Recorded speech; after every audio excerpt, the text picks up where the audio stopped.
It's Thursday, August 15, 2024. I'm Albert Mohler, and this is The Briefing, a daily analysis of news and events from a Christian worldview. Well, just about everyone in the world knows that the United States is facing a presidential election in November, but it's also really important, as preeminent as the presidential election is on our political landscape. It is really important that Christians keep in mind there are other big questions on the ballot as well. First of all, in, roughly half the states, you've got gubernatorial elections, and you have the entire House of Representatives, and you have about a third of the United States Senate. And, of course, you have state-by-state legislative elections and other issues on the ballot. Today, I want to talk about one particular issue on the ballot, and that is abortion. It might not be directly on the ballot in your state, but it is going to be on the ballot directly in several states. Now, here's where, before we even get to the state-by-state analysis, we need to understand, first of all, what we're facing here, and second, what recent experience has taught us. What we are facing is the fact that the abortion rights movement is really refocusing its energies state by state. Now, that's not to say that they are giving up in any way on legislating pro-abortion laws in terms of Congress. It is to say that they're waiting for the presidential election and they're waiting for the next Congress to be elected before they put much effort into that. Meanwhile, the full court press is at the level of the states. Now, just recall that this is really now an urgent issue precisely because in 2022, the Supreme Court of the United States reversed the Roe v. Wade decision in the decision known as Dobbs. In that decision, what was most important is that the Supreme Court struck down Roe v. Wade. That's an enormous gain for the pro-life movement in the United States. But even as the court struck down Roe v. Wade, the fact is that abortion is now state by state, in one sense, always on the ballot. That's true because of the composition of the state legislature, who sits in the governor's office. But there have been 7 statewide ballot issues on abortion since the Dobbs decision was handed down, and the pro-life side has lost all 7 of them. 7 out of 7 we have lost. Now, the wake-up call there is that evidently the United States, voters in the United States, were not as pro-life as they had indicated for a matter of decades. And that's one of the realities of politics in a fallen world. You sometimes find out what people actually believe when the conditions change and their vote indicates what they're thinking right now. And it may be that a good number of those Americans, millions of them, were kind of superficially pro-life, but it turns out that when the culture turns, they turned also. And so even as Roe v. Wade was reversed, quite frankly, it teaches us that the law is an instructor. It reminds us of the fact that the law had changed American morality. There is an effect of the law on human hearts. In a way that went beyond what pollsters were telling us, the American people became more comfortable with abortion when we didn't even know it. But the second thing is understanding that even as the question is now returned to the states, you're really looking at 2 very different kinds of developments. The first has to do with states that have pretty strong pro-life legislation, pretty strong restrictions on abortion. Some of them placed there before the Dobbs decision handed down, and the Dobbs reversal of Roe just made it possible for those laws to go into effect. Others have been passed by state legislatures after the Dobbs decision was handed down. But the other very strange thing, and it's maybe not as strange as we might think at first, another thing is that you have very pro-abortion states that are seeking to put abortion rights in their state constitutions, as they say, just in the event it might become necessary because of some intervention on the part of the federal government. And so we really are looking at a very interesting situation, but there are pro-abortion states that just want to make themselves more officially pro-abortion, and you have some states in which you have a lot of pro-life sentiment. The problem is we don't know how much of that is authentic. We're about to find out. Let's look at this state by state. Number 1, first, Missouri. Missouri is a very red state, but the question of abortion is now going to go before the voters. It was just this week that the Missouri Secretary of State certified that an initiative petition had received the sufficient number of signatures to qualify the question for the general election. A majority of voters will decide this question. If a majority of voters in November in Missouri are in favor of this pro-abortion move, then it will go into effect. The next state to be added to the roster is the state of Arizona. the voters in Arizona are going to be asked whether they want to amend the Arizona state constitution to add a right to abortion up to 24 weeks into pregnancy. So it's also interesting to note that in Missouri, the ballot measure would create, according to this language, a woman's right to an abortion up until the time that the fetus would be viable on its own outside the womb. And that's now estimated. We talked yesterday about the problem with this estimation. But at least for the political purposes there in Missouri, legal purposes right now, it's estimated at 23 to 24 weeks. Mentioned Arizona, that's 24 weeks. But I want to look at the actual text. So let's go back to Missouri for a moment. And the report by the Associated Press says, quote, the ballot measure would allow abortions after fetal viability if a healthcare professional determines it's necessary to protect the life or physical or mental health of the pregnant woman, end quote. Big alarm bells should be going off. Now, of course, the first alarm bells are just because this is pro-abortion legislation. But the second alarm bell comes back to the fact that even when it says up till the moment of fetal viability, which is assumed at this point to be something near 24 weeks for this purpose, the reality is that abortions will continue because all that is necessary for a later term abortion is for a healthcare professional, let's understand how wide that language is, to, quote, determine it's necessary, the abortion would be necessary to protect the life or the physical or mental health of the pregnant woman. So you need to understand that that language, the last language there, is the giant loophole through which all these exceptions became normalized. Because you can almost always find a healthcare professional who will say that someone's mental health, a woman's mental health, depends upon getting this abortion, even if it's a late-term abortion, which means the restriction on late-term abortions is largely dishonest and artificial. But there we were talking about Missouri, then Arizona, add Colorado to the list.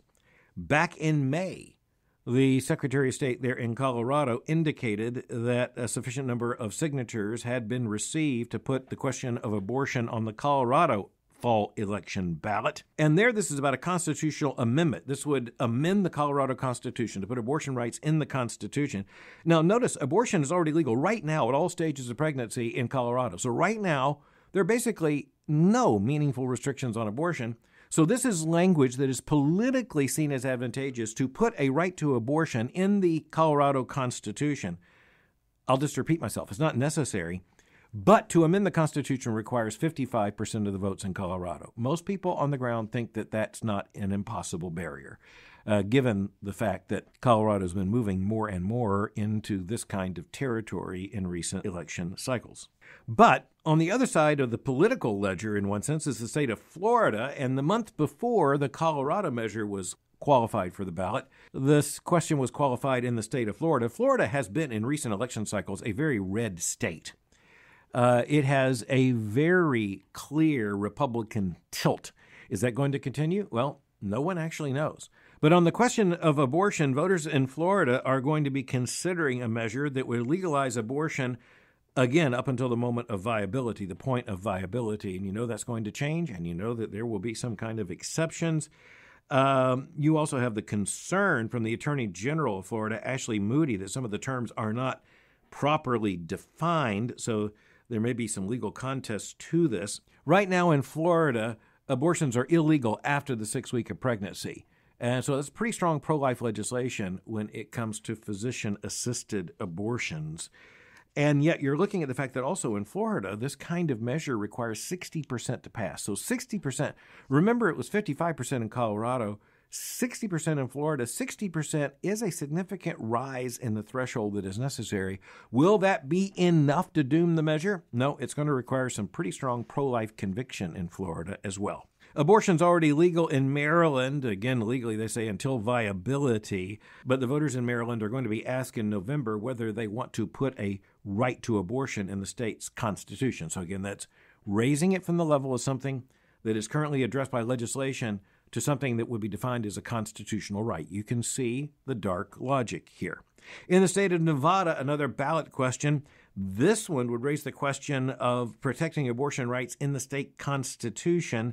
It's going to have to go before voters twice in Colorado, so if it passes in 2024, it's going to come back on the ballot in 2026. Another state, the final one, is South Dakota. The issue of abortion is going to be on the ballot for voters in South Dakota.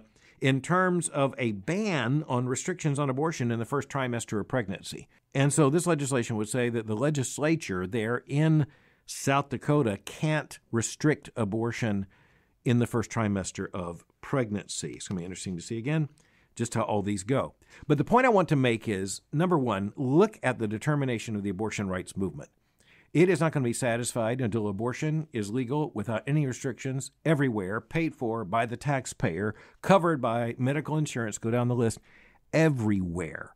The radicalism of the pro-abortion movement, the death-embracing logic of the abortion rights movement is very much here on display. But the other thing we have to note is that state by state, so many of these, indeed all recent of these statewide votes, have gone in a pro-abortion direction rather than a pro-life direction. And once again, this has been a shock to many in the pro-life movement simply because so many Americans said they were with us on the issue and even had voted in many election cycles for candidates who were clearly pro-life. But when the moment of decision and clarification comes on so many of these votes, they've gone in a different direction. Now, this is where Christians do understand that the teaching power of the law kicks in here. We'll be back here in just a few minutes on another issue. But the teaching power of the law means that Roe v. Wade really did affect the American conscience. And that should come as an alarm to us. It should come as a wake-up call to us as well. I want to look at the state of New York because here things get even more complicated. In the state of New York, more liberal forces wanted to bring about a constitutional amendment process. And they wanted to amend the Constitution in terms of going after the non-discrimination language in the New York Constitution. So for years, New York's Constitution has said that no person shall be subjected to discrimination based on race, color, creed, or religion. The proposed language that would amend the New York Constitution adds to that list ethnicity, national origin, age, disability, and sex, including sexual orientation, gender identity, gender expression, pregnancy outcomes, and reproductive health care and autonomy, end quote. I hope you're shocked by that, because what you have here is a brazen attempt to bring about a constitutional amendment in the state of New York that would basically put LGBTQ issues, identities, behaviors, expressions, including gender expressions and gender identities, on par with an issue, for instance, of skin color or of gender, as if it's just as given. Now, we understand that that's absolutely false, but attempting to put this in the constitutional language of a state, much less the state in New York, this is massive in terms of its consequences. Because as we're thinking about the teaching power of the law, it's really important to understand the teaching power of a constitution. And thus you'd have law students and all students in the public schools there in New York taught the state civics lessons. They're going to be taught this is what the New York State Constitution says about human identity. But you'll also notice it's not just about the LGBTQ revolution. It is also about gender issues related to pregnancy and, yes, abortion, gender identity, gender expression, pregnancy outcomes, and reproductive health care and autonomy. We know that's about abortion. But here's what's absolutely fascinating. In the state of New York, there are pro-abortion forces who are very frustrated with this language because it doesn't use the word abortion. And at least a part of their logic is that people would understand the word abortion and they would vote for the proposed constitutional language if the word abortion was there and recognizable. But this is where the logic of the pro-abortion movement, it really falls back on itself. They're the ones who've been using this woman's reproductive health language as a smokescreen. And they're pretty much admitting it is exactly that. It is a smokescreen. They're the ones who came up with the language, and now they're complaining the language isn't clear enough. We'll be watching all of these issues state by state, but I want to return to the fact that you may be living in a state where the issue of abortion is going to be directly on the ballot. And I just want to make sure that those who are listening to the briefing understand how important this issue is and how important the stewardship of your vote is in those states. If your state wasn't mentioned, it may well be next time.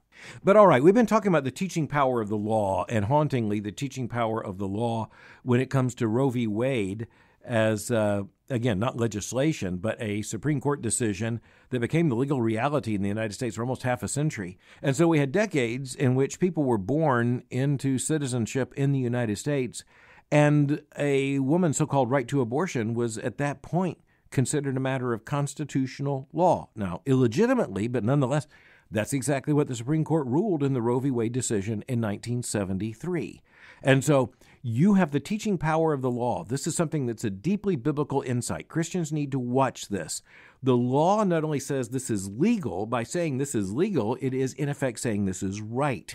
If it says this is a legally protected right, it is in effect saying this is a human good. And so when you think about LGBTQ legislation, or especially the trans legislation about gender expression, gender identity, sexual orientation, and all the rest, you add to that, of course, the language having to do with abortion, and you understand this is what we're facing, the teaching power of the law.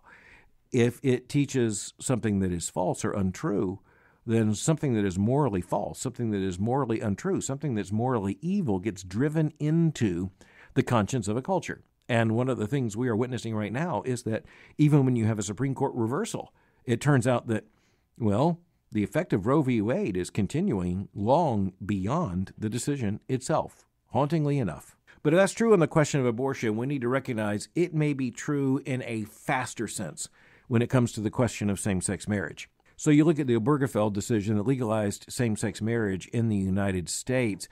Well, that was fairly recent American history. But the advent of legalized same-sex marriage has brought about a moral shift in the American people. And that's just really important for us to note. The teaching power of the law, or the teaching power falsely and wrongly of a Supreme Court decision like the Obergefell decision, it does basically have an effect upon the American conscience. And this is a very troubling reality. But, Christians, we better understand this. Christian parents, you had better understand this.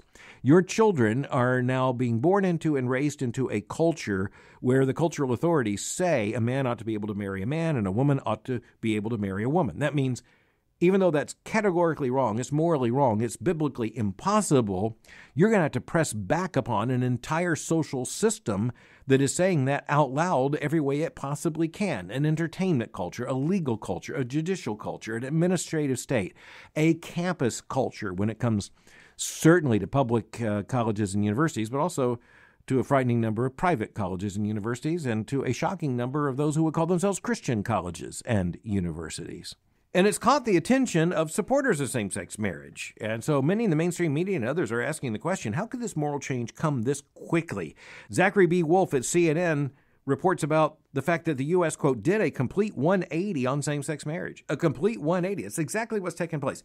And interestingly, I want to give you some numbers because these are going to be really easy to remember. 70 and 30, 30 and 70. You can remember that. So you go back 15 years ago in the United States, and arguably it could be as recently as 10 years ago, 70% of Americans said they opposed same-sex marriage, 30% said they were for it. You fast forward to just a couple of years after the Obergefell decision, 70% of Americans say they're for same-sex marriage and 30% against. Now, the obvious fact is a lot of those are people who were alive when the question was asked the first time. That doesn't mean they're the same people. It's not the way polling works. But, neither side in this contentious question is really questioning those numbers. They feel just about accurate to both sides. That should tell you something. So I have to come back to something. You say, well, what was the deciding factor here? Was it Hollywood? Well, Hollywood had a big role in this, a big voice in this, big influence in this. Was it school administrators and university presidents and faculties far on the left? Yes, it was that. No question, but it's a lot more than that. Was it legislators? Yes, in some cases, though, it was not just legislators. It wasn't just judges. It was citizen initiatives in some states. You had a slew of states that, for instance, in the year 2004, had constitutional amendments preventing or forbidding same-sex marriage. That was one of the reasons why George W. Bush, it was explained, won re-election to the presidency. He won his second term, largely because a lot of voters in strategic states came out to vote for the integrity of marriage. Just a few years later, everything appears to be turned on its head. Just a few years later, it appears that George W. Bush, at least to a considerable extent, endorses same-sex marriage.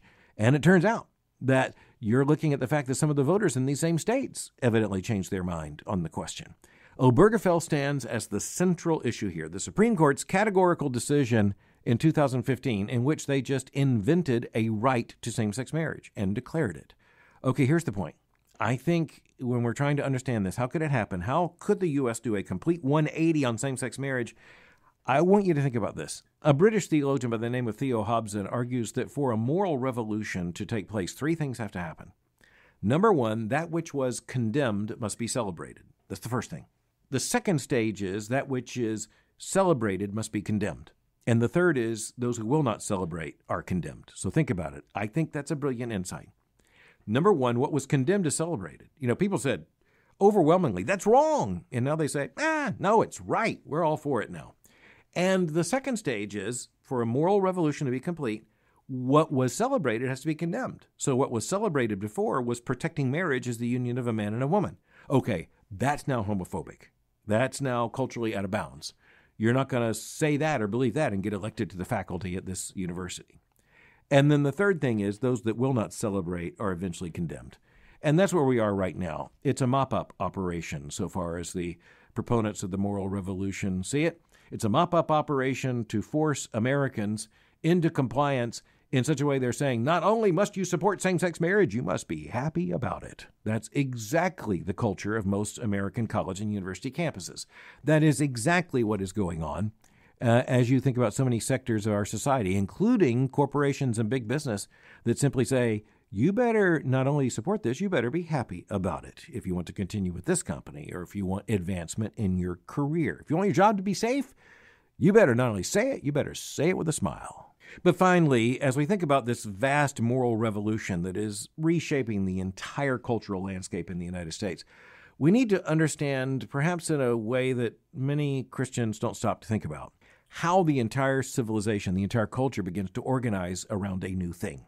So you say that marriage is the union of a man and a woman. That's what humanity basically said for millennia, for good reason. They were right.